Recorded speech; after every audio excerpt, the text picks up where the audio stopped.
வகை தொகை இல்லாம பேசுறியே தம்பி அப்படி சொல்லுவாங்க. இந்த வகை தொகைன்னா வகுத்து பேசுறது, தொகுத்து பேசுறது. இந்த வகை தொகை என்ற சொற்களோடு கள் விகுதி சேர்க்கலாமா? சில பேர் சேர்த்தே எழுதுறாங்க. வகை என்றாலே வகுத்து வைப்பது வகை. 8 வகையான குணங்கள் இருக்கின்றன.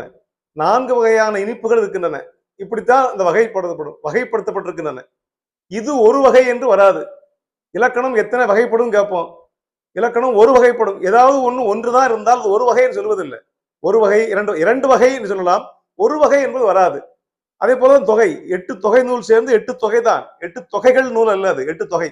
அந்த வகைக்கும் தொகைக்கும் கள் போட்டு பார்ப்பது கொஞ்சம் வேடிக்கையாகத்தான் இருக்கிறது. அதை அப்படியே தான் பயன்படுத்த வேண்டும். வகுத்தான் வகுத்த வகையல்லால், வகுத்தான் வகுத்த வகையல்லால், வகைகள் அல்லால் இல்லை. நூலோர் தொகுத்தவற்றுள் எல்லாம் தலை, வள்ளுவர் சொல்றார். நூலோர் தொகுத்தவற்றுள் எல்லாம் தலை. தொகுத்தவை தொகை, தொகுத்தவை தொகை, வகுத்தவை வகை. எனவே வகைகள் என்றும் தொகைகள் என்றும் சொல்வது ஏற்புடைத்தன்று.